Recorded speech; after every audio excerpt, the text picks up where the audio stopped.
are live, I think. Are we live? We're mostly live? Oh, I can see myself. And I should bring the volume down. Unless I can hear myself. Can I hear myself? Sounds like I can. Hello. Welcome to Movie Crap. Okay, we are live.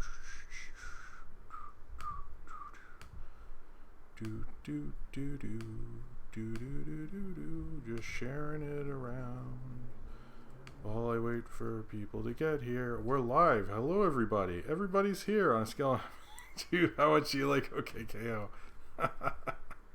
I like that. That's cute. Anyway, hello. Welcome. Let's go to the chat so I can see everybody. Moving this up. Getting all ready. Twitter's tweeting. Throw that. I like Twitter, but need to concentrate because we're live streaming and this is Movie Crap. And sorry it takes so long. I think I might start doing this at 10:30 instead of 10. But anyway, volume's fine on here. Thank you, Cartoon Freak. That is very nice of you.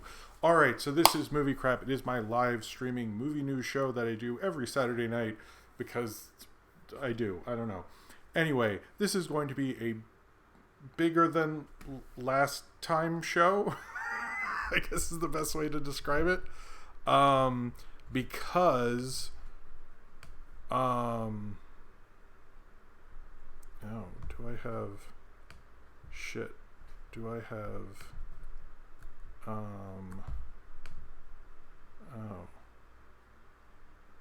I need to check something that I just realized, but hopefully I was not stupid. Never mind. Sorry. Anyway, I'm not stupid. Forget it. Alright, so this is going to be a bigger than last time episode because there's a lot more kind of animation-y stuff than usual. So if you're into that, which I think you guys kind of are a little bit, then this will be more of a show than last time. And there's been a lot of stuff, including festivals, including what happened with Joker, Sony drama. I will talk about OKKO probably later, just because that's not a good opener, and so forth. So the image is not lying. I'm going to talk about it. But anyway, thank you all very much for joining me. Hey, Punk Guy 95, nice to see you too. Thank you everyone for coming. Sorry, still, I do still live in magical Brooklyn. I don't know how magical gentrification is, but in terms of that, I guess I sort of do. So, anyway, okay, let's just do this. Sorry,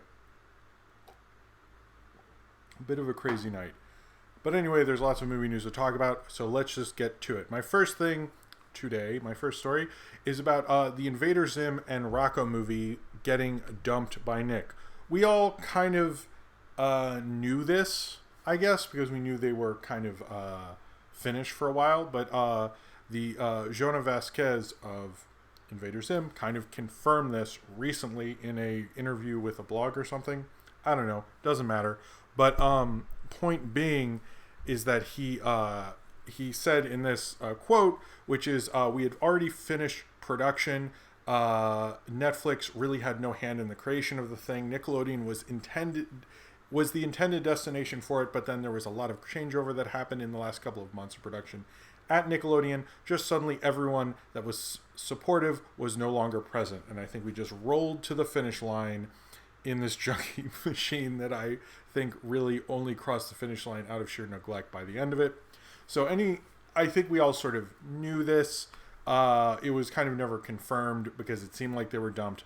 But basically, it seems like most of the executives didn't know what to do with it, especially because most of the people who essentially made the Hey Arnold movie were gone. So, who made that decision had left. So it was kind of like essentially dumped because they just had these movies finished and none of the executives who were there seemed to care about it. So this is more of a confirmation, probably shouldn't have made it so much of the headline of the episode, but it is absolutely true what we already sort of knew and it's kind of an interesting thing and I assume that applies to both Rocko and Invader Zim. I would definitely say that for realsies. So next bit of it's kind of like the Spider-Man, a bunch of Spider-Man news, a bunch of DC news, and then other stuff. So where was I? Hold on. You know, it's hard to do this when there's like only one of you. I don't know if you do this. So anyway, we're still live, we're still streaming, we're still good.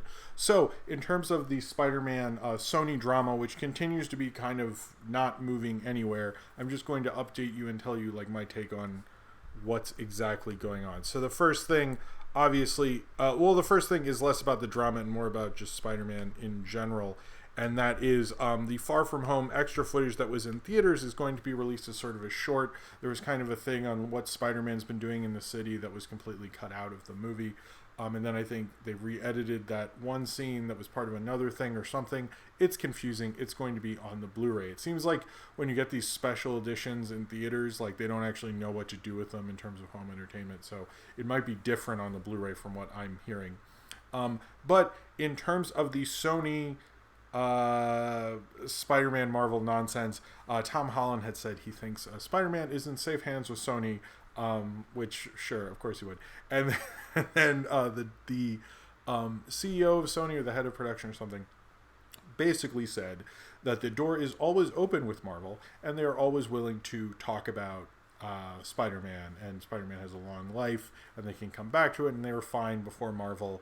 Sorry, I left it. Someone in the chat. But they're basically saying like they're open to it and all that stuff. Here's what we know about this third Spider-Man movie that I think everyone needs to keep in mind with this. The only things I think it has signed is Tom Holland and the writers. Maybe like Zendaya or something. But like other than that, that's basically all they have. They don't have a director and they don't have a release date. They've said they're going to make 3 and 4. That's it. John Watts is not signed to come back. We know Marvel wants him. So the whole idea that these negotiations are done is a little silly because there is no need to finish them because there's no release date. You know, it's like Sony doesn't really know what it's doing clearly because I think they thought Feige was going to take care of this stuff, and he didn't. And it might have also been, I think Marvel was like, hey, could we like not make a Spider-Man movie every 2 years? Could we like chill out for 4 like we do with our other Marvel properties, or 3? Or take a lot of time between sequels for the individual films. So I think that's honestly what they were thinking about doing originally. And I think that was probably one of the impasses. But we'll see what happens with this. But I would say like, as much as everyone's like, this is over, and Sony says the door is closed and all that stuff, just look at it this way. There's no release date. There's no director. There's no creative team except for the writers, who are obviously very creative. So if you are at all worried about this Spider-Man Sony thing, I wouldn't be until you get a director, which I haven't even heard of them considering people because they don't even have a script or a release date, which is a little suspect in this whole thing. That's kind of my main hope and my main thing of like Sony really doesn't know what to do. I think they're a little scrambling because they usually release Spider-Man release dates real quick. Like if you know Spider-Man stuff, they're like, hey, that one was a hit. Here's a new release date. And I think they thought Marvel would like sort that out for them, or they would negotiate that. And clearly like the fact that they haven't announced a date is not great, or that they thought John Watts would come back, or that they thought they'd get another director. Everyone seems to think Phil Lord and Chris Miller, despite the fact that I don't see it in terms of just because of their Universal deal. Although I think they could break it, and I do agree they'd make a good Spider-Man movie. As directors, as producers, they already made probably the best Spider-Man movie. Anyway, all right. So that was all the stuff for Spider-Man. See, that was the thing. All right. So, you know, it's been a long day. I'm sorry I'm starting Red Bulls early. This is a cranberry one because it was on sale. So that's how I roll, guys. I'm sorry you had to watch me do that. All right.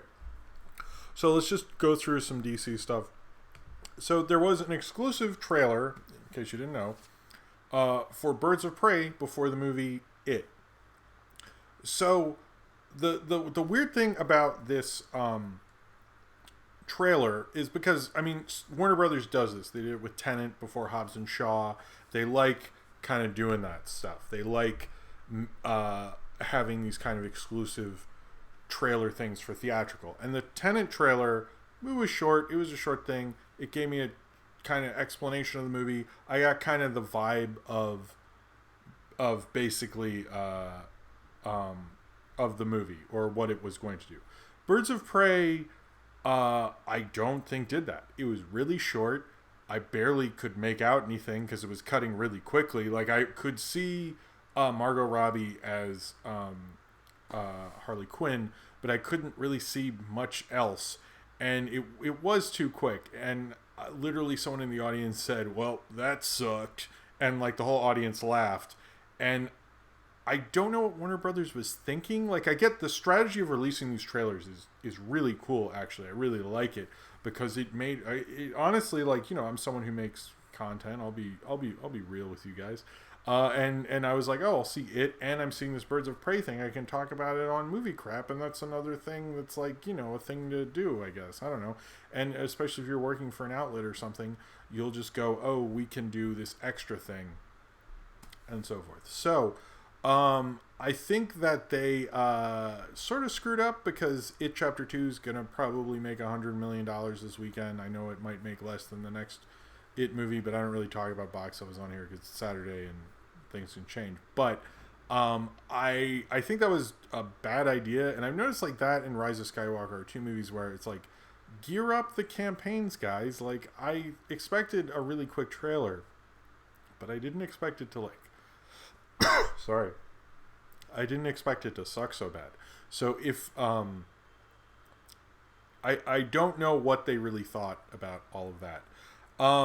So someone in the chat brought this up, KS5338, and I will talk about the Joker. That was actually what I was going to talk about next. So, I was going to be in this section. Whatever, it doesn't matter. So the Joker won a big film award. I have it in my notes what the film award won. It won the it won big at Venice and won like the main like kind of best picture kind of thing, which was kind of a shock because comic book movies don't do that. And after the 8-minute standing ovation, which I believe was either in Telluride or Toronto. Fun fact, a very faithful American remake. Oh, this is a super chat from Niji Kichu. Thank you very much. Super chats always very much support me and are very nice. And if you want to support me and support the show, great way to do it. Also Patreon. Okay, Red Bull, fun fact, a very faithful American remake of Battle Royale was scrapped because Hollywood thought it was a ripoff of The Hunger Games. That's sad. Why did you do that to me? Now I'm sad now. Really? I don't like that. That's not a fun fact. That's a sad fact. But I will drink some Red Bull, I think, because I was stumbling a little. Thank you, Nijikichu. You're awesome. I love you. All right. Anyway, back to this. So the Joker got an 8-minute standing ovation. I believe that was at Telluride, which I will talk about a lot of the Telluride stuff later in the show. But the Joker is really shaping up to be a thing, and I'm wondering if I was talking about Joker, other person in the chat. I'm wondering if the Joker will have in its ad campaign. We won the big award at Venice. You know, we're getting these 8-minute standing ovations, or they won't do that, or that'll be something they use in their ad campaign. Basically, this is an Oscar movie now. If there's any debate, they're like, hey, they're gonna this will get a bunch of nominations. This is basically one of the four, you know, in the forefront. I know Irishman and other big movies haven't really had that push, but this is like going so hard right now that it is kind of crazy. I'm really surprised. I actually think it can make like around Dark Knight money first weekend at this point because there's a lot of buzz and you're getting people who don't normally see comic book movies interested in this. So it's probably going to have a lot of legs. It's going to be interesting, but I was shocked to see that. But after the 8-minute standing ovation thing and all of the kind of press around it, because it seems like there's never stopping a news story about this movie. It's Warner Brothers publicity has done an amazing job. And like I've said, I think Warner Brothers is kind of thinking outside the box because they're like, well, we can't do the Disney thing. We don't have Harry Potter, despite that reunion of Harry Potter people story I keep seeing, but doesn't seem to be confirmable. So not stepping in that. But I do think, I don't think it'll affect AC Winwriter asks, AC the Winwriter asks about if it'll affect the DC universe. I don't think it will, and I keep seeing this headline like when Joker and Batman team up, that'll be crazier than when the Avengers teamed up. And I go, yeah, that didn't happen in 1989 or anything. Like I don't really think Joaquin Phoenix did this as sort of a one and done. Remember, he left Doctor Strange because he didn't want to sign one of those contracts. So despite what the reception may be, despite him getting a best actor, Joaquin Phoenix is not that guy to do franchise stuff. He thinks about it. And maybe he will change his tune to a certain extent, but I don't think he will unless he can get like a few Paul Thomas Andersons greenlit or some shit like that. I don't think, which actually he could. It'd be awesome if he was a big star because he would still do interesting stuff. But yeah, before I move on to the next thing, Next Animation asks, why do you think Shazam didn't do well? Shazam did do well. It should have done better, and they should have put it out. I think this year was crammed with superhero stuff. That's honestly the big thing, and it doesn't have the best reputation. I think they should have maybe done more to push that movie. I don't think they really knew what they had, which seems to be happening a lot with tentpoles. Happened with Spider-Verse. The studio didn't exactly know what they had, and then later they're like, oh shit, that was a really great movie. Anyway, more questions will be at the end. I can't, it's hard to focus on the chat and look at my notes and all, but I will do a question section at the end, probably after the TIFF stuff. And also I'm going to do a section on Jim Henson company shows that I found interesting when I was doing my research as well. All right, so the Robert Pattinson, I don't really do celebrity interviews on this show too much, but the Robert Pattinson Variety Hollywood Reporter, one of them, interview was interesting, I thought, because he brings up that he is working on Tenet, and he got to actually ask Christopher Nolan himself, a director of a previous Batman movie, he got to ask about Batman. Like he's getting to do research with the guy who ran the previous, well, I guess one before, if we're counting Zack Snyder. But it sounds like it actually sounds like he's like doing a lot of research with other people who've made Batman movies. He's also apparently was upset when the news leaked about would he play Batman or not, because he was he was afraid it wouldn't happen then, because he really wanted the role. He was very interested in it, and that was kind of interesting. It seems like he wants to return to big blockbuster movies, but he wants to do interesting ones. That's why like he turned down that 50 Shades of Grey money. He was offered like $30 million or something to do 50 Shades of Grey, because it started as like Twilight porn or something, fan fiction, I don't know. Started as that, and she actually was like, get Kristen Stewart and Robert Pattinson, and Kristen Stewart was like fuck no. And then I believe Robert Pattinson, they actually came with a number. They were like, well, she really wanted Robert Pattinson, and he turned it down. So he's not someone who like usually goes out for this stuff, but he really wanted it because of Matt Reeves. So that, I found that to be interesting. Those are some tidbits. Also, that he's talking to Nolan as he works on Tenet. Sort of weird that he's going to be in a Nolan movie and then in Matt Reeves' Batman. Oh, also, I have a rumor. This is a cool rumor. My favorite news story. Thank you for typing that next animation. This is a rumor I heard on a podcast. Obviously, it's not going to happen when I tell you. It was on the Insider, or it was Jeff Snyder, who is on Collider. He has a podcast called The Snyder Cut, which is very triggering, I guess. But he always has a rumor of the week, which is like a story that is falling through the cracks or a story that almost happened. And his one this week was actually cool. So, apparently Matt Reeves' first choice for Commissioner Gordon was Mahershala Ali. That's not going to happen now because he's Blade, and there is like a real thing. You can't be DC and Marvel. People really don't like that. So people don't like it when you do that. So that is not happening, obviously, but I thought I'd share that with you. You should listen to the Snyder Cut. It's a good podcast. It's another guy just rambling on about movie news. He probably knows more than me, but please stay. But he I thought that was interesting. It kind of makes me think Commissioner Gordon will be played by a black actor, but it's so early on, I'm sure they could change their mind. I don't know. So the Jojo Rabbit trailer came out this week. I thought it was pretty much what I expected from a Taika Waititi trailer. It looks a lot of fun. It looks completely ridiculous. A lot of people have commented that it points out its satire in the trailer, which is which is depressing. I even, like, when I watched it a second time, I went, oh, that's, why do we need that? Like, you should be able to know that that's, like, not, that's weird. I think it looks like a lot of fun. I love Taika Waititi. I've seen most everything. I saw Eagle vs. Shark or Whale Sharky something, Squid and the Whale. I don't know. I don't know. I saw it early on before I really knew who he was. I saw What We Do in the Shadows. I haven't seen Tales of the Wilder People, which I need to, but I am a fan, and I am excited for this. It looks interesting, despite what Disney executives say. So I wanted to take a moment. This is kind of, sometimes I just like to talk about stuff that I like to talk about, which should have been the tagline of the show, but I kind of started off with like a blah, blah, blah. A lot of people are mentioning J.K. Simmons. I think J.K. Simmons got to do both, because by the time he was in Sam Raimi's Spider-Man, then he didn't do anything. Then he did the DCEU, and then by the time he came back to Marvel, that was clearly done. So I think it's okay if it's done. If you're finished with it, like Keaton can be in Marvel now and so forth. I think that's the only time they're cool with it. So I have an It adaptation theory. I was talking about this on Twitter, but basically that there is room to make another It, because the narratives in the book switch between the past and the present constantly. It's not like there's a part 1 and a part 2 like the miniseries introduced and then the movie is continued with. And I think that's probably why everyone doesn't like the part 2s in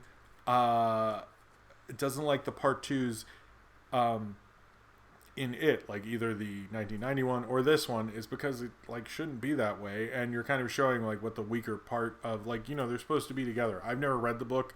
I don't want them to be too faithful because I'm not super into like that weird underage kid sex orgy thing or whatever. But like the rest of it, I think there is room for it, and it's kind of weird. Like clearly they are harkening back to that TV movie, which most people think is a movie. Like I'm still explaining to people when I talk to them in IRL or whatever, I'm still going like, oh yeah, it was like not a movie in theaters, maybe like somewhere weird in Europe or something, but like for the most part it wasn't.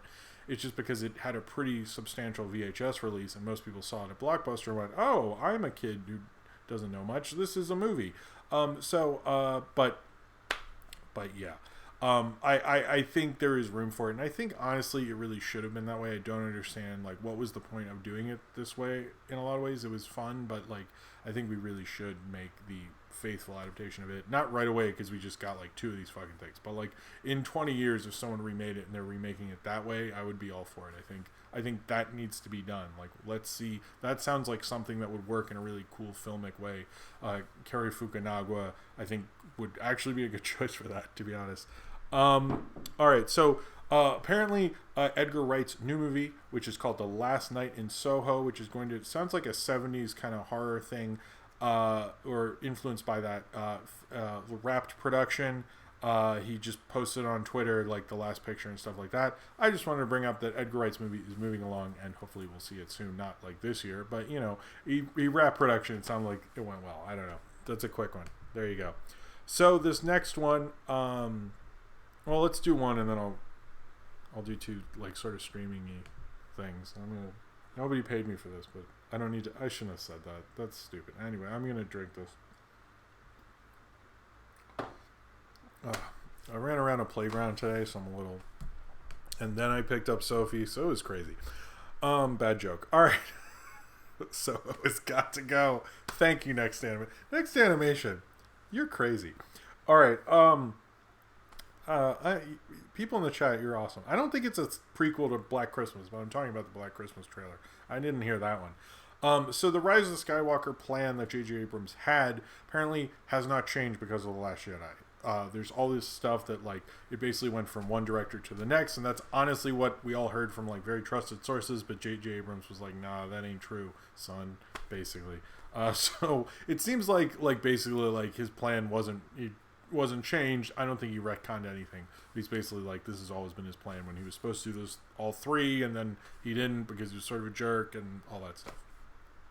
Anyway, so the big kind of streaming news this week was how Netflix is only releasing shows one by one because they're doing it with the Great British Bake Off. That I think that news came after last week's news that Disney Plus is going to be releasing shows on a weekly basis, and people sort of put two and two together, but I'm sorry, this does not equal four in this case. Basically, Red Bull fun fact here, hold on. The most difficult scene to film in Hot Fuzz were the DVD store scene and when they were watching Bad Boys 2 and Point Break. That's interesting. I didn't know that. I wonder why. Thank you, Niji Kichu. You're awesome. Thank you very much. I will drink this Red Bull. Okay, back to Netflix. So the deal with Netflix is basically they announced that they are going to be releasing the Great British Bake Off an episode a week so it can air at the same time internationally in England. I think it airs on ITV or BBC or something, or Channel 4. One of them. But it airs at the same time on the same day that it would come out on Netflix. That's to do with piracy. And it's also to deal with the fact that they want the cultural conversation and Twitter to be bigger. You can have the UK Twitter. It can be trending on there. It can also be trending here in America. They're trying to get that all to connect together. That honestly isn't that big of a deal, and they try to do that with bigger international shows like Game of Thrones and so forth. So that is not what people are making it out to be. And they've done that with international shows before, actually. A bunch of ones that I'm not very familiar with and don't feel comfortable talking about that much, but I know they have done it, I think, with some shows in Korea and so forth. And also with Chelsea Handler's show and a couple other talk shows as well. But the more interesting one is the reality show called Rhythm and Flow, which is kind of like a rap show or whatever. That is an American show, and that is coming out weekly. So that is a little different. But I noticed even in the articles about this, it was like way down, fourth paragraph or something. I don't think Netflix will change. Like, if it was a drama, if it was like Stranger Things season 4 is coming out week by week, I would be like, oh shit, things are changing. But if it's like reality shows and things they've sort of already done, this is not what this is. I think people need to, like, I get why people freaked out about it. And it was different from the Great British Bake Off, but I understand why they're doing it, because a lot of places don't know how to do the thing with piracy and having like different time zones, and how are they going to like make sure that people in England aren't torrenting it too much, or people in America, you're giving them that option before it can go on BitTorrent or it can go on Putlocker or whatever like that. So that's mainly what this is about, and I think you're going to see more of that with more international shows that are not streaming exclusive, and I think that's going to continue basically. So I think Netflix will do more differences with their model than you really thought they would, but I don't think they're going to do that with a drama, because they own those. I maybe like that show Designated Survivor, which I think they pay for in all the other countries. Is that still on? I don't even know, but like maybe in other countries, but I don't think other than that they would really do it. I found this story and I didn't see a lot of people talking about it, and I think they should, because this is the 20th anniversary of Dogma, Kevin Smith's kind of religious satire. 20 years ago, it was released in theaters. I saw it. I was so excited. It was a big movie for me. I haven't really seen it in a while, but apparently why it's not on a streaming service is actually interesting. It was originally made for Miramax, which is owned by Disney.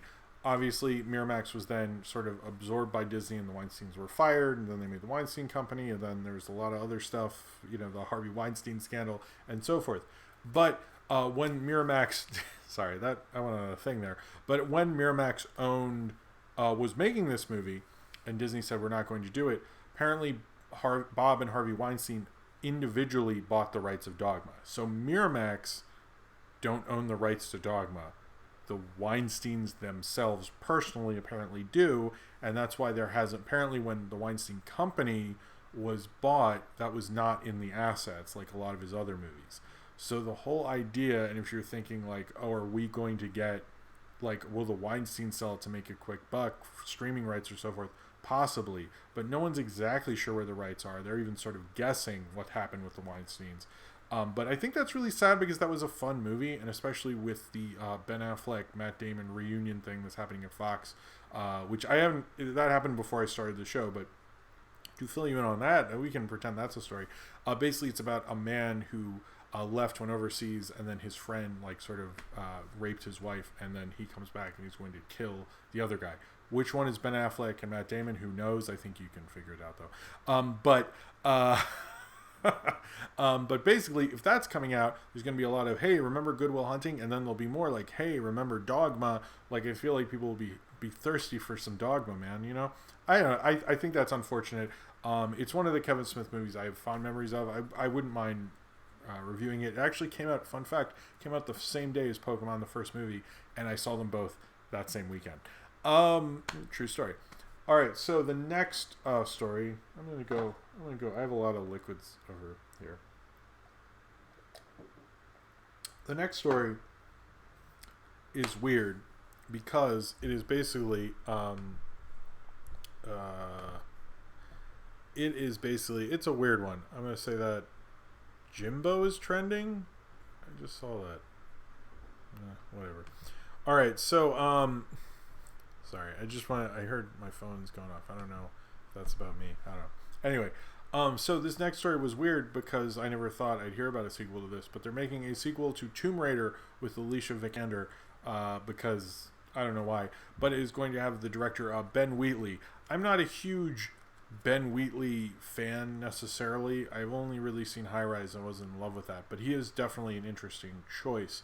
And I a lot of people say he's a director with vision. He's a director you wouldn't give this thing to normally, and apparently his wife was writing the screenplay, but I think it's also because MGM isn't having the best of luck lately, and they've tried to do kind of their older properties this summer with Dirty Rotten Scoundrels was remade as Hustlers, and that really didn't work out, and then Child's Play wasn't the hit they thought it would.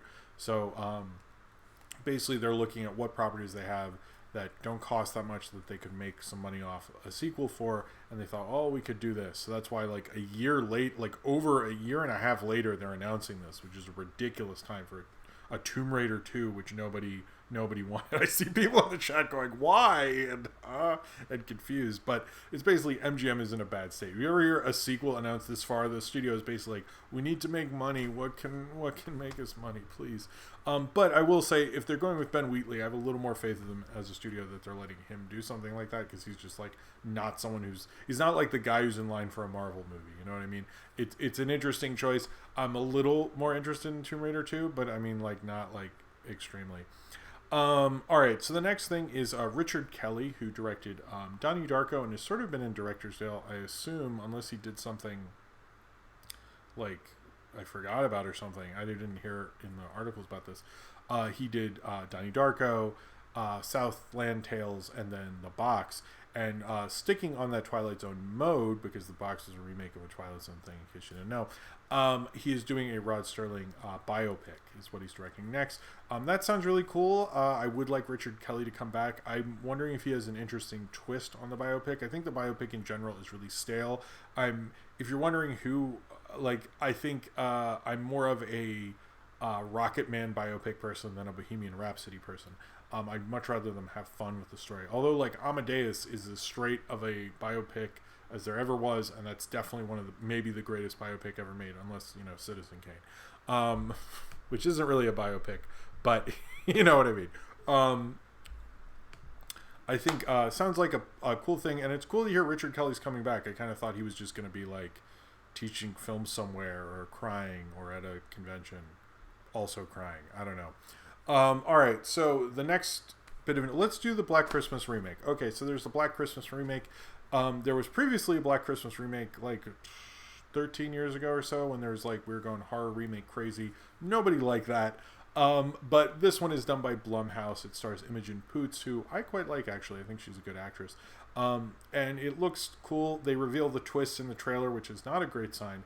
And Carrie Elwes is in it as well. It looks neat to me. I've seen the original, which actually came out. It's a slasher. It's a holiday themed slasher movie that came out before Halloween. So a lot of people say it should be a lot more influential. It should be a lot more influential than it really is. But it is a good movie. Also directed by the same guy who did was it A Christmas Story, I believe? Anyway, I'm interested in this. I like Blumhouse for the most part. I think they're good with a concept, and this seems to be a good high concept thing. I did miss Ma. That one I missed. I should have seen that. But this looks cool. I was I think I heard there was a Black Christmas at some point. Totally forgot they were making one. I like that they kill someone with a ice, not an ice cube. Damn it, ice thing. Whatever. I'm sure people in the chat are gonna make fun of me now. But It looks cool. It's basically like a bunch of kids who decide to stay home for Christmas when they're college students, which sounds to me like not realistic. But whatever, whatever. I don't think that would really happen. But anyway, the next thing is the Just Mercy trailer. This is directed by the director of Short Term 12. It is a big Oscar play from Warner Brothers, and yes, you're okay. And Baby Geniuses. Thank you, Ryan Walterson. He also Just Mercy is from the director of Short Term 12. It stars Michael B. Jordan, Jamie Foxx, and Brie Larson. Brie Larson kind of got her Oscar kind of thing going with Short Term 12. It was a big movie for a lot of young actors. He kind of had a misstep, this director, with the movie last year, like that horror house movie that nobody saw. Some people liked, I heard. I didn't get to see it. But this is him kind of a return to form. It looks like Michael B. Jordan's big Oscar play, who I don't know how he's not nominated for an Oscar. That's like ice pick. Thank you. Sorry. I don't know how he got away with not doing that. Yeah. Where was I going with this? Okay. I don't know how they've gotten away with not giving Michael B. Jordan an Oscar, but I think it is looks promising, looks like a cool Oscar movie, and Warner Brothers has a lot of faith in it. All right, the next bit of news is going to be there's going to be an Earthsea TV series from A24. We don't know where this is going to go, but Earthsea was previously made by, I think it was Goro Miyazaki, and that went so well his dad didn't talk to him for like a year, so hopefully they'll have better luck. But the Earthsea is kind of a famous fantasy series. It's not really been embraced by Hollywood enough. There's been a sci-fi miniseries, and there was the Studio Ghibli thing. But I think biopics, dice picks. That's nice. Sorry, I keep getting distracted by you guys. The chat's fun. For anyone who can be here live, if you can't, it's cool. Everybody has a life and financial responsibilities. I understand that. But thank you for watching regardless. But anyway, the Earthsea series, I think... it's a sprawling, epic kind of fantasy book series. The interesting thing about being A24 is A24 has a lot of ties to Apple and Apple Plus. So I know the big streaming thing right now is like, who's going to have the next Game of Thrones? And if you don't have, Lord of the Rings kind of money like Amazon Prime does, this actually seems like a better idea, because no one's really going to be paying as much attention to it as Lord of the Rings, anything that, or the whatever that's going to be, the Tolkien thing. I don't know. Anytime that does casting, it makes huge waves and all that. Earthsea can develop and build up a cult following, and then it's really something Apple Plus needs, because as a streaming service, it's not working. So honestly, that's what I think they're going to do. But it's pretty cool A24 is doing that. They're getting more into TV as well, which is probably because of Apple. All right, so I'll talk about another A24 picture that has to do with Apple, and then I'll talk about the Crazy Rich Asians writer script problems, basically, which I think is interesting to talk about. I don't know. Anyway, so the Midsummer Director's Cut will be exclusively on Apple TV. It is not going to be on Blu-ray. It's an Apple TV exclusive. A24, like I said again, has a relationship with Apple. They're going to continue to do stuff with them, and so I think this was kind of another kind of exclusive thing they're doing with Apple. So if you didn't see the director's cut, it will be on Apple TV. The other Apple thing is Apple Plus has already canceled a TV show. But first, another Nijikichu fun fact and a super chat. It says, fun fact, Disney doesn't allow the Disney princesses to look at each other in any official merchandise, as they don't want the princesses interacting. Why do you tell me such sad things? I did not talk about OKK with it, but that doesn't make me happy. I'll drink this anyway. I don't like that. But I guess merchandise is not Ralph Breaks the Internet too. So, depending on your definition of that. Alright, so Apple Plus has already canceled a show. It is a show with Richard Gere. It was based on a previous, maybe an Israeli show, I forget. But it's basically about, you guys will love this, it's about a baby boomer who, after him and his friends, a woman that they liked, who had this love affair with for over 50 years, dies in a car crash, and they decide to go on kind of a killing spree, killing mostly millennials. So, yeah, sounds great, considering Apple Plus wanted to be like PG for everyone. I don't get it.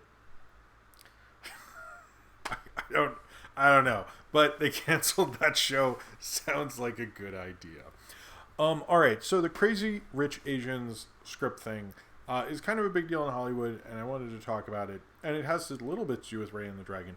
So the screenwriter, there's a pay dispute with the two with Boomer Show.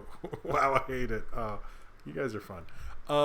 So basically, there's a pay dispute with Warner Brothers and one of the screenwriters of Crazy Rich Asians, who they wanted to return. They wanted them to return for Crazy Rich Asians 2, but of course, I think a cat might be stuck in a room. I might need to. I'll if we hear the meow again, I'll get up. But crazy. Okay, I'll be right back. Somebody needs to be let out of something.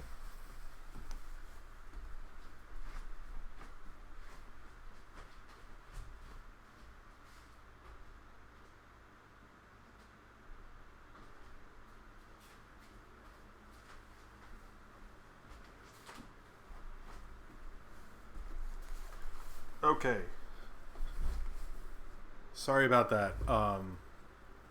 Cat got stuck. Cat not get stuck, but in a room that someone was sleeping in. And anyway, doesn't matter. That was my cat Buster, and he whines when he can't. He can't just chill in a room. I don't know. I have 3 cats, by the way. I have Olive, Toulouse, and Buster. I need to Instagram all of them. They've all been in the videos. If you watch the journal videos, the month videos, they're all in that. Anyway, sorry. So back to sorry. KO will happen. I will talk about it. I just have other. I was holding it because I knew you guys would want. Anyway, so Crazy Rich Asian screenwriter Adele Lim basically was offered a deal for a second Crazy Rich Asians film. The original screenwriter, they're both original screenwriters. Her and another screenwriter, Peter Chiarelli or whatever. He was offered $800,000 to $1 million. She was offered $100,000. That's a huge paid disparity, obviously, and she demanded they kind of close that gap or pay them equal pay and so forth. Peter Chiarelli, to his credit, was going to give her split his pay with her as a sign of good faith, but she said he shouldn't have to do that. Warner Brothers should do this. Basically, one of the bigger things with this is as Hollywood says they want more representation, they're not actually paying for more representation, and this is a bigger deal with that. Now, obviously, how writers are paid is a bit confusing because, one, if you look at their IMDb, Peter Chiarelli has way less, has barely anything on his IMDb, even though he's done more movies. He's only really written The Proposal. He helped come up with the story for Now You See Me Too, and then Crazy Rich Asians. Whereas Adele Lim has a long list of TV stuff. Also wrote on Digimon. And she basically has a lot of published stuff.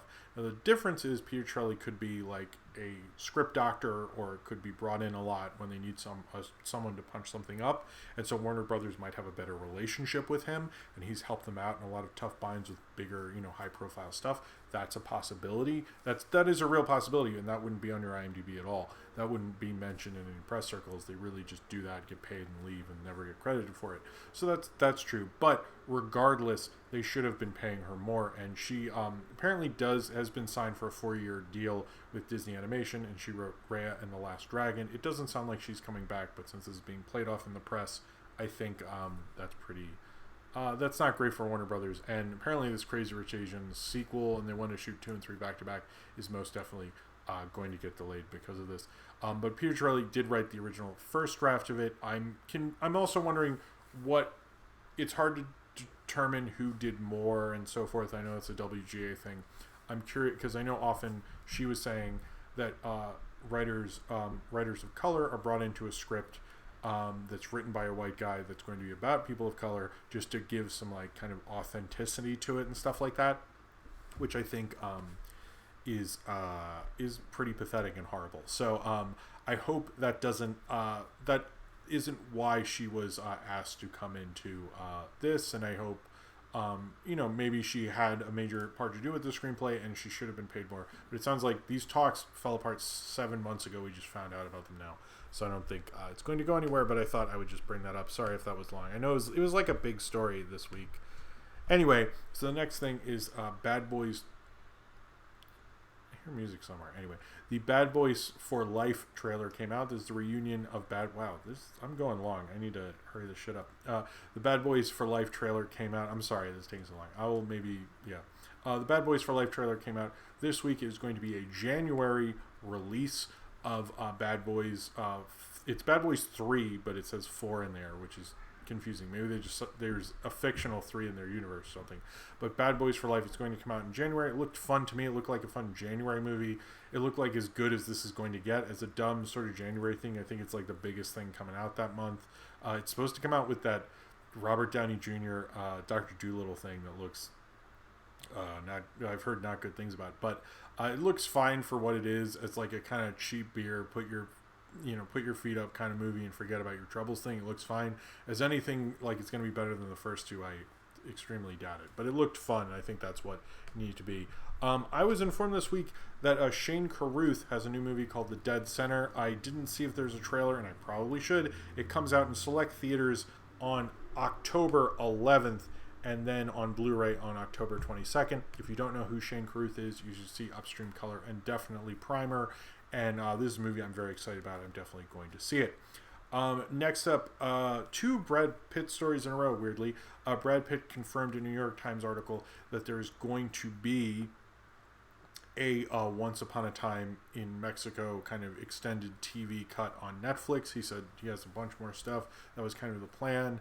We'd heard that rumored before, but this was a confirmation from a star who was there and stuff. So sounds like it is definitely happening, much like what happened with Hateful Eight. One that will come out probably not in a while. All right, so the other Brad Pitt-y sort of thing is I think a lot of people so that Ad Astra movie that's coming out, I don't think it's had amazing trailers or anything like that. Sorry. I don't think it's had amazing trailers or anything like that, but they released this cool clip that is basically like Brad Pitt fighting off space pirates on the moon, which I did not expect from this movie, but it's basically like if we had a space station, there would be space pirates, and I'm like, I totally think that's true, but it's actually a cool clip because the sound, like, it's not just like laser beams going like, sorry, me doing sound effects. It's like the muted sound of the moon because sound doesn't travel as fast. So it was actually kind of cool. It made me really excited for Ad Astra. The next thing I have I don't have that many things. We'll talk about the thing you probably all want me to talk about. Iko Uwais has been cast in Snake Eyes. He's going to be Snake Eyes' mentor, which is totally what I wanted him to be. Neat. I'm kind of disappointed by this because I would have liked Iko Uwais to actually be Snake Eyes, not just be in it, but cool. He's his mentor.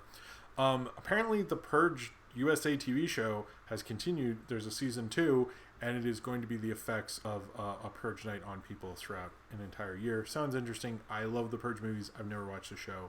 I'm impressed with how much Purge stuff they continue to make. I just wanted to say that. Another quick thing, there's going to be a Mandarin subtitled version of The Farewell in select theaters on tomorrow for Grandparents' Day, which is a day or something that I'll probably have to call my parents about it, whatever. And so if you would like to see The Farewell with Mandarin subtitles, that will be out tomorrow. There's an official list. Google it, and you'll be fine. All right, so I think that's all the big stories. Then I'm going to... Okay. We're going to talk about a few things. I might need a bathroom break, which I probably should have just taken all slyly, like when I had to get the cat out of the room. Oh well. So, obviously, all right. So, the OK KO finale happened yesterday. For me, if you're ever wondering why I don't do a review on OKKO, there's actually a real critical reason I don't. As a critic and as a film critic, and I do take what I do actually very seriously, you're not supposed to review anything that you could be financially in any way. Oh, hold on, someone. Fun fact: Robert Patrick got the role of T-1000 by stating in the camera for 5 minutes. First, by staring in the camera for 5 minutes straight, and he only blinks twice during all of Terminator 2. That's crazy, Jesus. Anyway, sorry. Thank you, Niji. You're very nice to me today.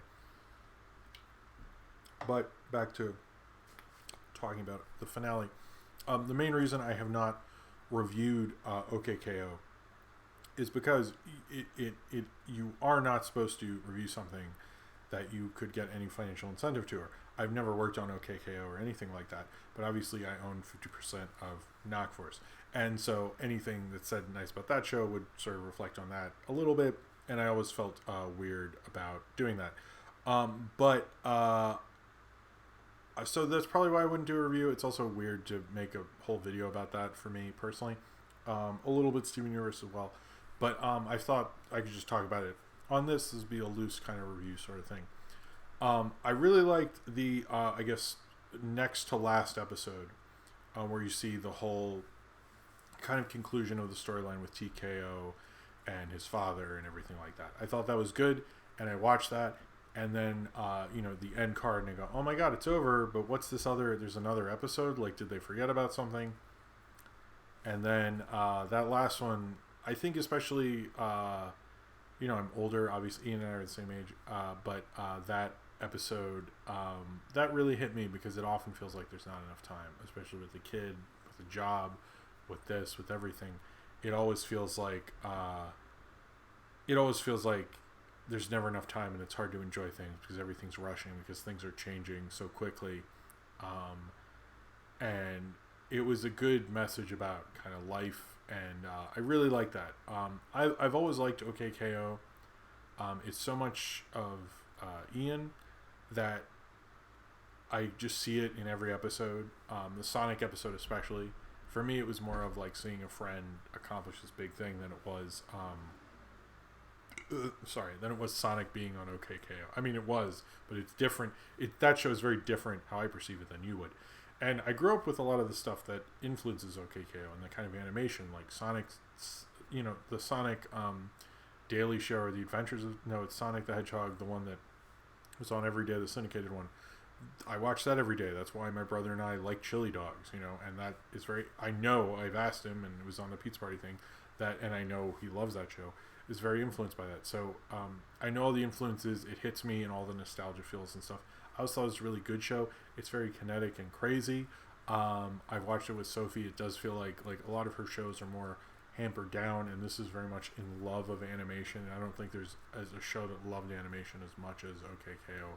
And I don't know anyone who's ever loved animation as much as Ian, frankly, which is definitely reflected in that. I always loved the show. I'm sad that it ended, but... like I've said on Twitter before, he got to meet Sonic the Hedgehog.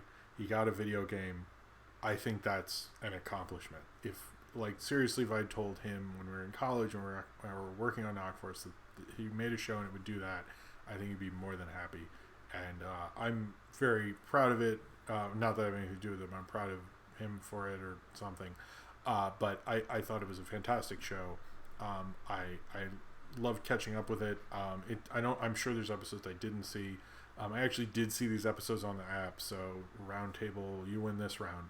But I don't know. I love that those finale episodes really hit me, and that final one might be my favorite episode ever, to be perfectly honest. I thought there's so many references in that. I also expect a roundtable video telling me every reference in that, or a Nintendo video. Didn't he do one about a previous one that they did? And I like that it ended like it was trending on Twitter. It was at peak popularity. I think it took people a while to get it, but I think also the show was really maturing. It kept maturing, kept getting better and better. And I always loved that show. So I was sad to see it go. It was I liked that they kind of ended the storyline, did an episode that was about something that was outside of the main kind of plot and everything like that. I thought that was actually a really smart move. And yeah, so those are my thoughts on OKKO. I think it was a great show. I'm probably going to keep watching it until Cartoon Network takes it off on demand or takes it off Hulu. because it's fun to watch and it's fun to see the thing that he made. I pretty much see everything he makes for the most part because as I've been a fan longer than most of you guys have. So not to pull rank or something like that. So we'll see, but it deserved a little more attention. It deserved more than it got, and I think that is sad that it didn't, and it all should have happened. So those are my thoughts on OKKO. It makes me a little sad because I wish for him that it had gone on. I wish it had done more. But understand that I have a bias and an obvious bias towards it, which is why I didn't do a full review, but I thought, let's just talk about it on here because I know it's what everyone's talking about. And I knew I'd get tons of questions like, we talk, Ian and I talk semi-regularly. I don't really talk about that stuff. So, but we semi-recently, no worries.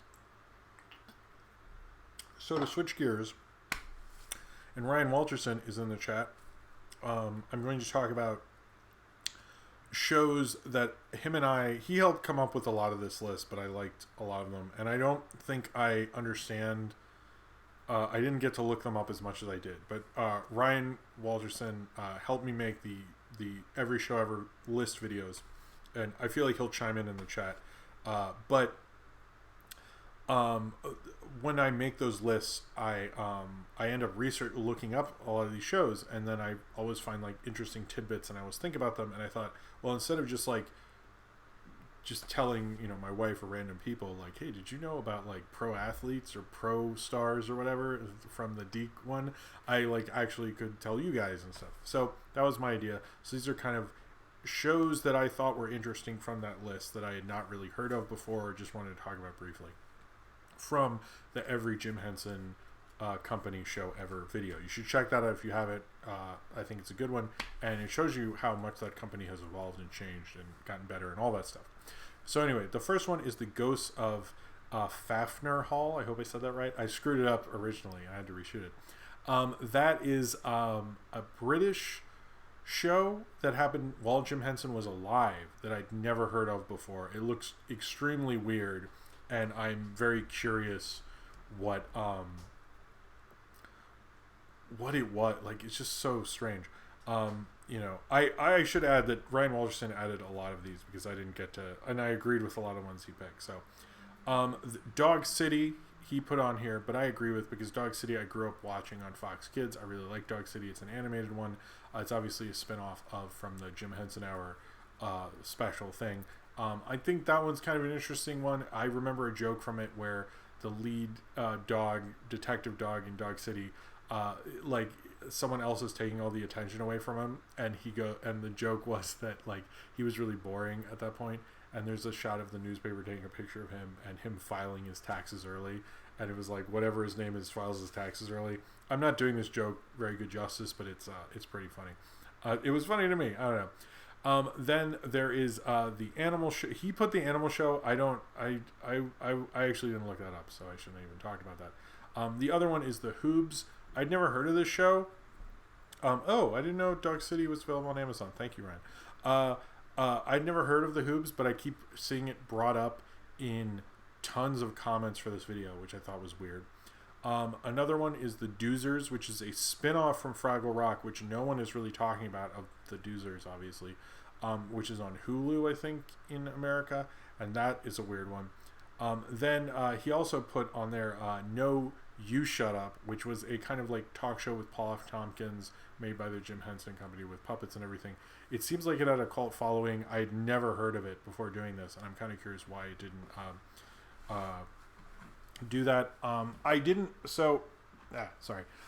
put Wubbles World. I'm not mentioning that because obviously that's a show you've heard of. These are more shows that no one's really talking about and haven't heard of and stuff like that. I didn't know about the Hoops. Thank you, Ryan.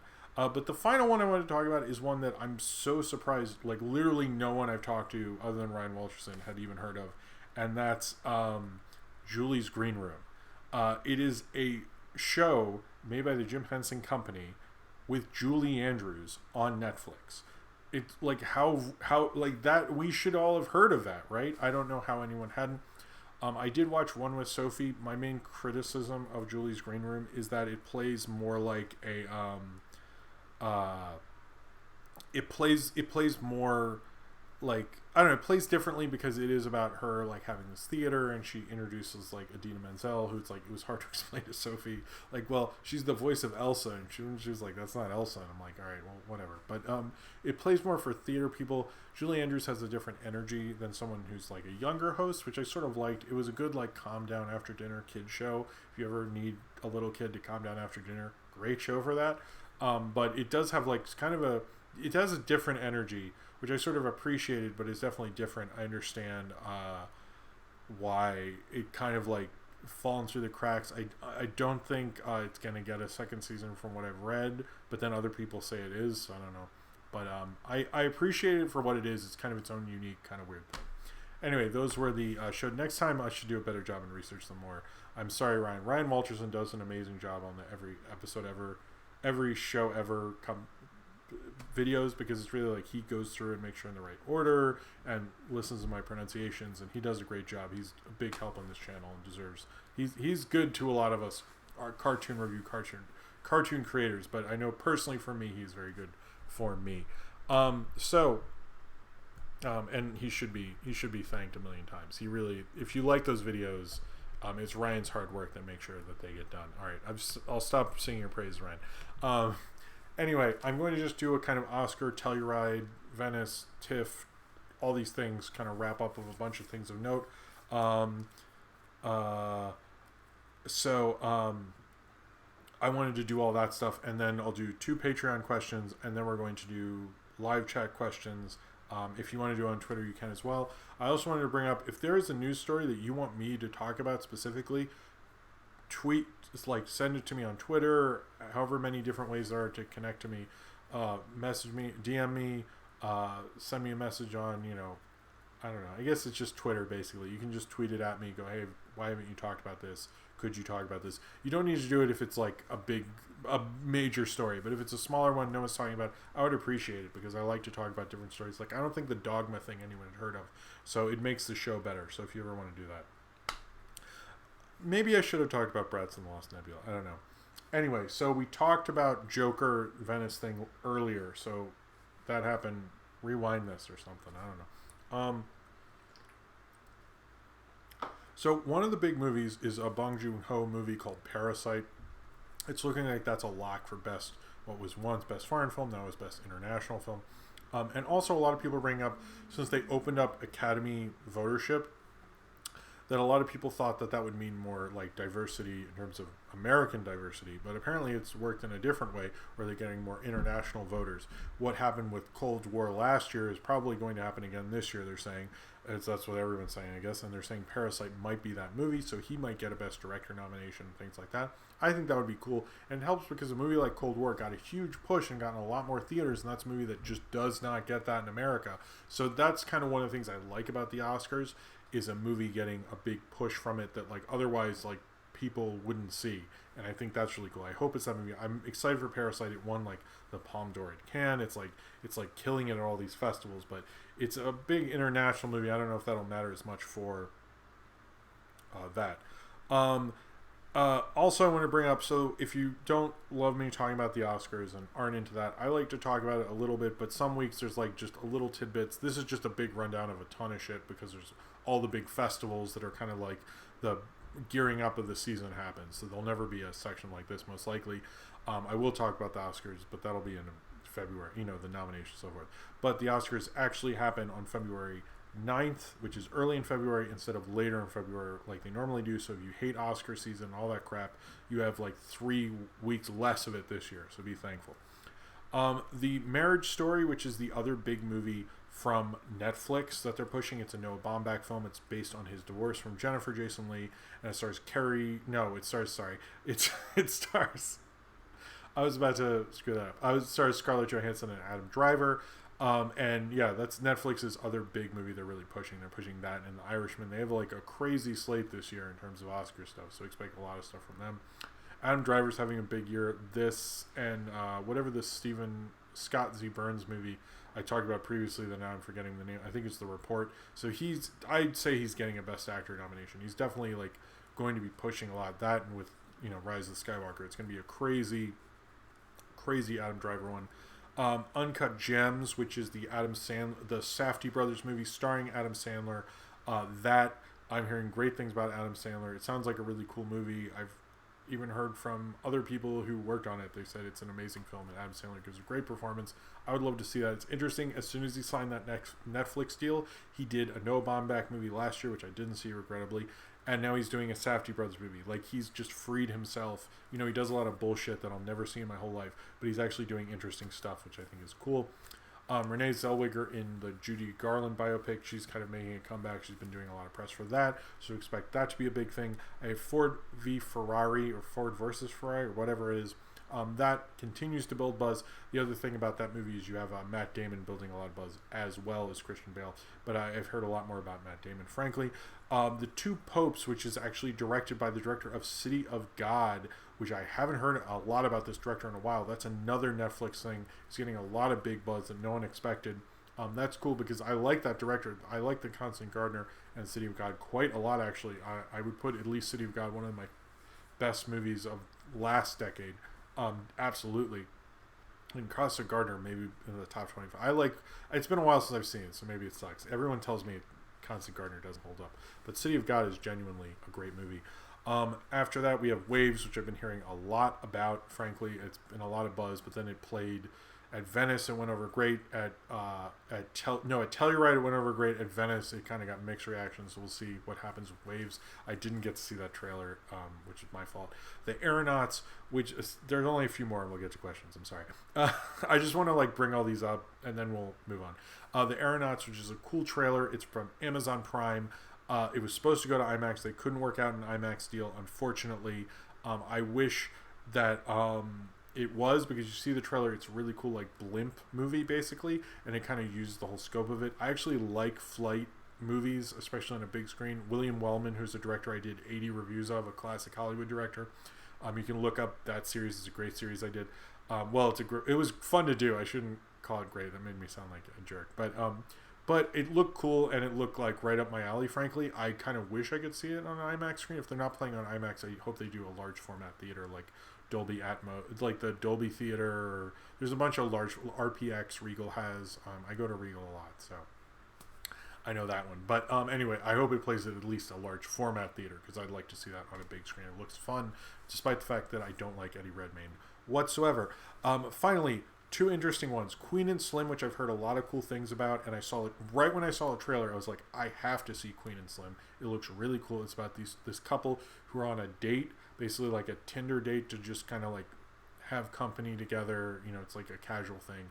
And then the guy gets pulled over by a police officer. They're both black, by the way, which is really important. I should have not.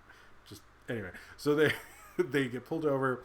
He, I think, accidentally kills a cop, and then they're on the run. It's about their life on the run.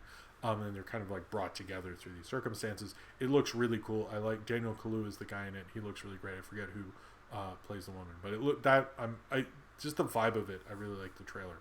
And then finally, this is the last thing. American Skin is the comeback movie of the director of Birth of a Nation, whose name, damn it, I'm now forgetting, but not D.W. Griffith, by the way. Whoever the guy was who directed the newer Birth of a Nation. Nate Parker. It is his comeback movie. It's about a Vietnam veteran who, I'm not sure if that's played by him or not, whose son is killed by a police officer, and what he does for revenge. Interesting that this film is getting a lot of praise. It's won kind of an off-brand award at the at Venice, I think, or Telluride. It won some award, and it's kind of building steam. It looks like Nate Parker, believe it or not, might be having a comeback. So I don't know how. I don't get it, but whatever. So I have two questions, Patreon questions, and then we'll just do live chat questions, and if anyone has any super chat things, and I'll check Twitter as well. Okay, hold on. I do have some Twitter ones, but let me do these Patreon ones, and then I'll do the Twitter ones.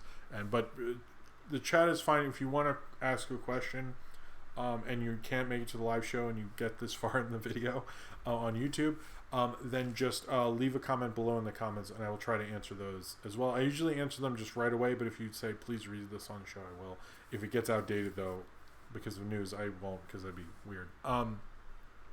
So this is from Sin Ram, again, awesome YouTube challenge, check it out. He says, what Disney Plus content are you most looking forward to? Are you looking forward to any of it? Have you decided to subscribe to Disney Plus in the first place? Then he says, for best results, answer in reverse order. I am planning on doing Disney Plus right away.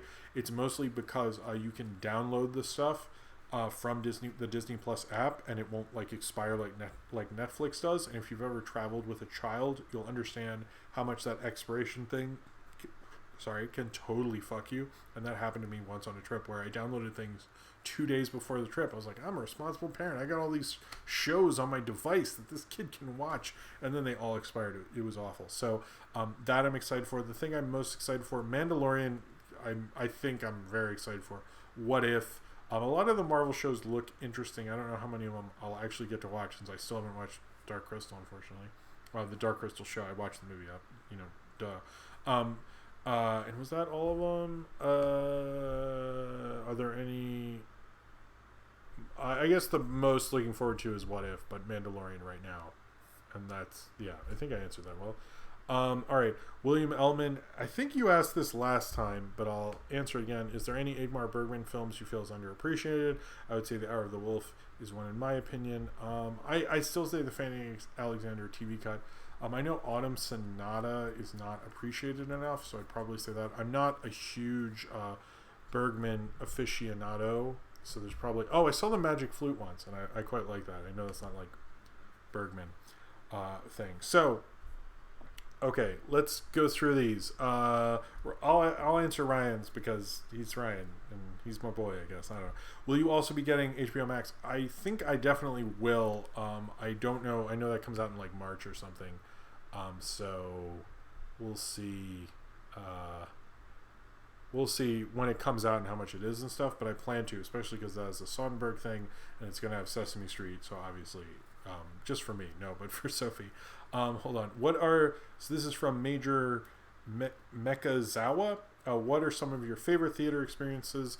When I saw Black Panther, actually, just because everyone was so enthusiastic and everyone was so like hyped, and there's just this energy, and I was like feeding off that for like a year. Like that was such a beautiful experience. Mad Max Fury Road, I felt like the world was like speeding up. I was just like, I definitely knew I saw a masterpiece then. I went to the premiere of The Master, believe it or not. That was cool. In terms of dumb ones, I've had some really funny people talk in theaters at my local theater. And one time, two people were talking. They were just having a conversation, and someone yelled like, "Shut up! Shut up! Be quiet! Your conversation isn't even any good. If you're gonna talk during the movie, you got to be funny. I don't want none of this bullshit. I paid good money for this. If I want to listen to you talk, it better be good." And then they shut up. I thought that was very funny. So if you're gonna you gotta say good jokes in movies. You can't just like throw out a million. That's irritating. You gotta like kill every time if you're gonna do that. And don't do it during the movie. Like the trailer with the Birds of Prey guy. That was funny. Have you seen Ready or Not yet? From Alex the Menace. I have not. I would like to though. I'm trying to. I hope to before the end of the year. I did not expect that movie to be like something people liked, so it kind of caught me by surprise. My bad. Stormbox Studios, what are your thoughts on the Now You See Me series, and would you want to see another installment? No, I didn't want to see another one when they made the first one. That's a weird. Wow, I didn't expect that one. I guess because I brought it up, right? I should have expected that. Okay, wait, where did I go? Okay. Will you review Ready or Not? This is another one. I would like to review Ready or Not. It makes me feel like I maybe should. Have you considered making a Discord server for this or your stuff in general? I wouldn't be opposed to it, but I think the problem with Discord is I have a hard enough time keeping up with the Discord servers I'm on now. So I maybe at some point I'll talk to someone who does that with more fan kind of interaction stuff, because I've never really I need to get better at it, basically. What that's basically what it means. Okay. Ace the Wind Rider. That was Zane Powers before. Ace the Wind Rider. Have you seen Spanglish or The Cobbler, two underrated Sandler movies? I don't think The Cobbler people didn't like. I heard that was really bad. I have seen Spanglish. I didn't like Spanglish. I'm sorry. I didn't see The Cobbler. I've heard it's bad. Hey Jim.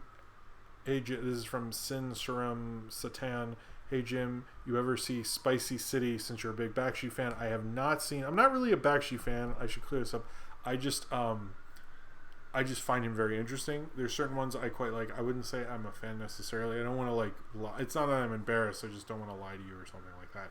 But I do actually find going through stuff incredibly fascinating. But I wouldn't say I'm necessarily a fan.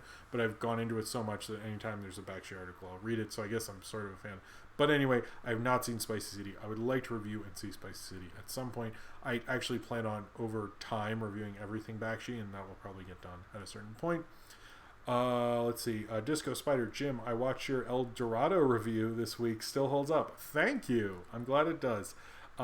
Especially because that was the end of the Road 2 series I was doing, which I don't think people cared that much about that. Major Mekazawa again. Do you think we'll see Close Encounters debut on TV or streaming before the year is out? I don't know who owns Close Encounters. Is that Universal? I know Universal's doing their own thing. They should, and I know they had a special cut of it. They should do that. I didn't know it wasn't on streaming. I thought it was at one point. Ryan Walterson, another question from Ryan. Going back to Henson stuff, who's your favorite Muppet, favorite Sesame Street Muppet, and favorite Fraggle Rock Muppet? Wow, I heard you did this to Collider, and I didn't get to watch this, Ryan, the Collider Live thing. My favorite Sesame Street character was Grover growing up, and I'm Grover for life. So, favorite Muppet, it used to be Animal. I think it's more Kermit, which is a lame answer, but yeah, I'm going to go with that. Fraggle Rock. Man, I am not as versed on Fraggle Rock, I'm going to be honest with you. But, probably Doc. No, the dog. I'm not good with Fraggle Rock. I'm sorry, Ryan. And you give me that shirt. I do like Fraggle Rock, but I just am not as good at the names. But it would probably be the dog, to be honest with you, which is not even a Muppet. That's lame. I'm sorry. It's been a little bit since I've seen Fraggle Rock because I couldn't get Sophie into it. I should retry that one. All right. So Tyler, question: will we get a review by your cat in the future? Cats have thoughts too. Olive has been behind me in a lot of reviews, so I think that has happened before. She hasn't done it so far at this place since I moved, but I'm sure one of them will do it again. The Chili Captain, hey Jim, have you seen the Ip Man movies? Search Ip Man vs. 10 Black Belts. I've not really seen a lot I saw them years ago, but I saw the Wong Kar-wai one, whatever it was. It's kind of like an Ip Man movie, but isn't. I saw that one. I like that, but I haven't seen the others in recent kind of the last 20 years or something.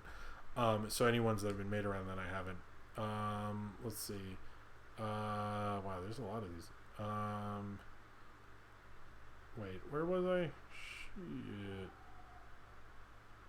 Okay. Okay. Hey Jim, do you think the Joker movie is going to be as good as the reviews say? That's from Zexy Angel. I should stop putting the Hey Jim part. Anyway. I do actually think it will be, but the Todd Phillips thing makes me question it. But the fact that it's winning all these Venice things makes me think maybe it will be good. I'm a little worried. I mean, it's not going to be as good as Taxi Driver. You haven't seen Taxi Driver, just see Taxi Driver. There's no way it's going to be as good as that. But I think I think it will probably be pretty decent. I don't know if it'll be the greatest thing since sliced bread, like everyone's acting like. But it seems like it's going to be pretty good. Have you seen the Newgrounds YouTube Korean animation shorts? There she is. If so, any thoughts? I have not. That sounds interesting. That is from Ray of Truth. Ella Caesar asks, since you brought up Edgar Wright earlier, what's your favorite of his trilogy? Probably Hot Fuzz, but I have a fondness for all of them. I've always felt like I need to see World's End again. I've only seen it in theater. Oh, no, I have the Blu-ray. I've seen it I've seen that the least, and I feel like I need to see it more. Okay, Zane Powers asks, what's the worst and or most restrictive story Bible? One bad one I know was 007 rules. You can't have homeless people. I don't know. See, I've heard the Spider-Man one used to be, but then they changed it. So, Disco Spider Jim, what's the last Blu-ray you bought? Actually, probably Moana for Sophie, but before that, I don't know. I got Spider-Verse for my birthday. I don't know, man. I don't buy a lot of Blu-rays because I'm always working on stuff and busy, and I never get to watch them. So I usually just get them for like birthday and Christmas and stuff. But I did get the Batman animated series Blu-ray set, so I think that was my big Christmas present for my parents. Wherever that's like up there. I need to watch more of those because this is a beautiful Blu-ray set. Nathaniel Fogo, do you think there's I'm not gonna read that. That's Dirt Guy, have you seen What We Do Is Secret? No, I have not. I would like to. Favorite, this is Sian Sam Century. Favorite Criterion DVD, probably my Third Man one, which I just found out is rare apparently. Didn't know that, so that seems weird to me. Paige Howard, what do you think of the comic Western industry sales are dropping while the manga industry sales? Why? I think it's a generation thing or maybe the oversaturation of superhero media. Comics Drake made a really good video about why the comics industry is failing and what they could do, and I agree with pretty much everything he said in it. I'm not going to go on about it because it's like lengthy and it's his thoughts and I would just be explaining his crap, but I think they should do what he said, basically. I thought it was a good job. Chili Caption asks, again, the Ip Man thing. Thoughts on the Funimation leak from Matt Powers? It Chapter 2. Okay, that's a lot of things. God, Zane Powers. I don't know. The thoughts on the Funimation leak, I mean, it seems like they're kind of falling apart, which sucks because they do release a lot of animation things. And I hope they can kind of like get things under wraps because I heard even like people outside of the animation industry commenting on that, which isn't good. I didn't see the Disenchantment thing, and I don't know what It Chapter 2 controversy there is, so I don't know. Austin T. I'm sorry, St. Powers. I mean, I guess because it wasn't as good as everyone thought. I guess that's what you mean. I'm not sure. Maybe the Bill Hader thing. Austin T. Ricks, did you see the Marvel What If leaks with T'Challa as Star-Lord, Captain America as a zombie, and Peggy Carter as Captain America? I did see those, and they look really cool, and I'm still excited for What If quite a bit. The animation design, the designs aren't great, though. That's my one thing. Niji Kishu, question, any movie you think is too early for its time or premiered too late? Too early? Citizen Kane probably should come out in the 60s or the 70s. To be honest with you, I know that I bring that up on a lot. Premiered too late. Another Orson Welles one, the other side of the wind. Is it the other side of the wind? The one that came out from Netflix last year. That should have come out in the 70s as well. I thought that was too late. It was really unfortunate that it came out when it did. I thought, and there's a lot of ones like Rules Don't Apply, but that one was a bad one. But those are two good ones, I thought. Okay, Ryan Walterson again. If you could get any celebrity to sign something obscure or outright bad that they've worked on, what would it be? Obscure. Well, I wouldn't mind getting Creech to sign my Monster Trucks Blu-ray, which I have somewhere. I don't know. Obscure. Huh. I am not sure. If I could find anyone who worked on 12 Ounce Mouse, I think that's a little obscure. I would probably do that. I can't think of anything. Damn it. See, man, I don't know. I'm not sure. Sony owns Close Encounters. I didn't know that. And Sony doesn't really have a streaming service. Huh. That's a good point. I thought... Oh, yeah, it is Columbia. Ryan, you're right. All right. Is there any place to... Oh, Josh, this is a question. Josh in the chat asks, is there any place to watch episodes of your TV show? I had a TV show on public access called Movie Stuff. I know the public access channel, I basically said you can play that anytime you want. They have the episodes. I don't think they have. Someone told me once they did. They do not email you to tell you if they do or not. I did not release them to the public. They're just a Patreon exclusive. If you're one of my patrons, I have a Patreon exclusive playlist.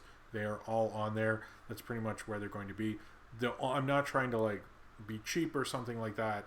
It's more because they're compilations kind of other reviews and they're reviews that are cut down, and I don't really want that in the public because that would like cannibalize other reviews that are actually on there in their full form. So that is why I do that. And so if you want to watch that, if you become a patron, it's just $1, you have access to the feed, and I will send you the Patreon exclusive playlist.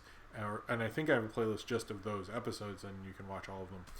It's mainly for the host segments, and I have some different cut stuff that would later go up in different things. And I think there's some exclusive stuff, but yeah, that's the deal. Well, that's what happened with that. I misread the question. I'm sorry. Okay. All right. Sorry about that. Bonnie. Okay. Adrian Sierra asked, Bobby Caldwell was playing in the back. A guy was what? Oh. Anyway. Oh. Sorry. I forgot who you were. Johnny still Joanna Man, when though? I think it'll happen this year. I've been thinking about it a lot, actually, when I'm going to do it. Wow. There's a lot of these. I don't know if we're getting to... I keep getting lost. All right. This is the nerdification. I just wanted to let you know that your video talks with your dad got me into reading Marvel comics like Adam Warlock and Silver Surfer. Oh, that's cool. The Surfer in particular, I'm pretty obsessed, so thanks. My dad will love to hear that. I'm going to tell him that. That is awesome. Cool. Courtney, do you have any pet peeves when it comes to those that review movies and media? I do not like people who don't, and this is why I don't talk about stuff I don't know enough, who just like don't really know the history of something and talk about it anyway, or if you make history up, that pisses me off. I really hate that. Listen to any good music lately? Not really. I've been listening to a lot of like mid-90s hip hop. I don't know. I'm not that interesting. Ace Winrider, favorite DC animated movie? That's easy because there's a thing called Mask of the Phantasm. Jim, this is from the Chili Captain. Your cats can review Cats the movie. That's not a bad idea. I think that'd be cool. Are the Godzilla and GG toys on your shelf best friends or arch enemies? I think they're best friends. I hope so. I don't know. I never thought of it that way. Ryan Walterson asked, do you have any favorite non-Jim Henson puppet TV shows? Non-Jim Henson. Oh, well, Mystery Science Theater. What? Of course, that's my favorite. That's my favorite. Thank you, Ryan. I had to talk about Mystery Science Theater. Do you have the Criterion channel? I do not.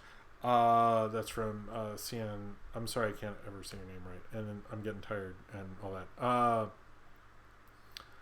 I noticed Pan and I seem to be streaming at the same time. Okay. Question from Paige Howard. Was there ever a movie, prop, merchandise, or figuring you wanted to own but saw the high price of and said, yikes, nope? Yeah, like, I don't buy a lot of stuff, so most of it. Thoughts on Felix the Cat entering the public domain soon from Zane Powers? That would be awesome. I think I liked Felix the Cat. I'd like someone, maybe on YouTube, just a random person, to do something fun with it. That would be cool. Or probably fuck it up, which will also happen. Okay. Ray of Truth, are there any bad movies with interesting ideas or aesthetic you'd like to see remade into something better? Out of Time, where like all the young people, like everyone is stuck as like 25 or something, that could have been something better. There was a Jason Statham movie that Sylvester Stallone wrote where James Franco was the villain and he played a southern villain. I think it was called Homefront. I wish someone would remake that. I think if someone was really having fun with it, they could have done something more with that. That always bugged me. And I was at a talk with James Franco, and I made a joke to someone. I bet you he mentioned Homefront, and it was the only movie he mentioned by name that he was in. Which is hilarious. And I should have gotten him to sign a poster. Actually, I answered Ryan's question. I thought about doing that then. All right. I got to meet Bryan Cranston and get him to sign a copy of Macross Plus. He was in that? I didn't know that.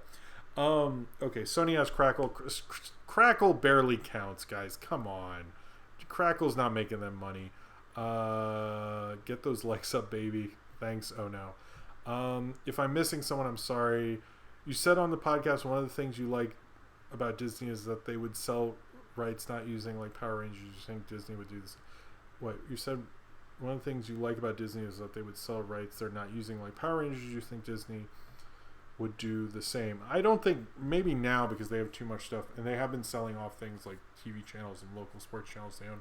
I think it's still in the realm of possibility, but I don't think it would be something like any of the big stuff. They're not going to do that currently. I think they might buy Spider-Man rights. That's a possibility. Okay, I don't know Moral Oral, so I'm not going to answer that. Well, do you think Moral Oral, despite being obscure, had an impact on adult animation with stuff like BoJack and Rick and Morty, or do you think the similarities in structure are a coincidence? I would say a coincidence, Ray of Truth.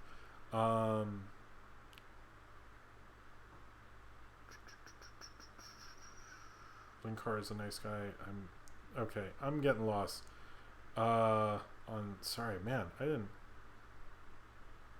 Oh, I guess we're much better reviewers now. That's cool. Food Fight would make a decent remake. I don't know. Okay, what's my ideal date movie? Just a fun one my wife wants to see. That's like honestly all that really matters to me. Are there any movies, shows, franchises you wish were in the public domain? Spider-Man.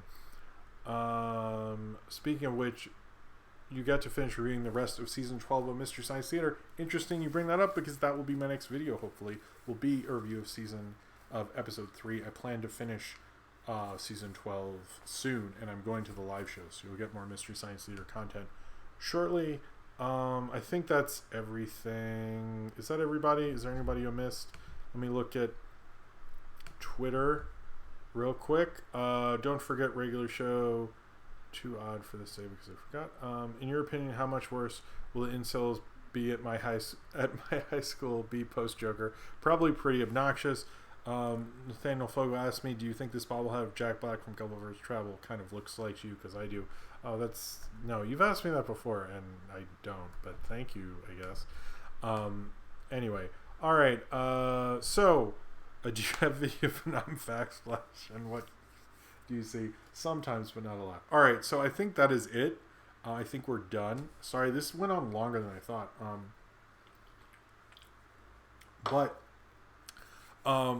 This past week, a lot of good stuff has come out. Video-wise, I had the what was it called? The Bringington. It's a long night. What's it called? The beach trip. Whatever. Brigantine beach trip. Sorry, the Brigantine beach trip video came out. That was supposed to be. It was supposed to be the June 2019 video. That video was very long, so I kind of took that out of the June 2019 video and released that first. The June 2019 video will come out this coming week, as well as the Mystery Science Theater 3000 review. Other stuff that I don't want to talk about yet. Maybe the Banana Splits movie. The only reason I didn't do that is because I wanted to see the unrated version, and it took for a while for that to come out for rent, and I didn't want to pay $20 for the Banana Splits movie. Anyway, yeah, so that's what's coming up. But thank you everyone who watched the Every Jim Henson Show Ever one. Ryan Walterson worked really hard. I thought that came out great. The It Chapter 2 review, and now this. And that's it. I think that's the end of my week making content, but I'll hopefully have something on Monday. There'll be Patreon exclusive stuff, including who won the movie review vote, and then Cletus the Fetus commentary as well. There'll be Knockforce commentator later this month. I will be back next Saturday. I might start at 10:30. I will let you guys know on Friday what my decision will be on that, just because it'll be easier to prepare, although we will run later. Anyway, you guys all have a good night, and I will see you guys next time. And yeah, thank you very much for watching, and subscribe if you would like to.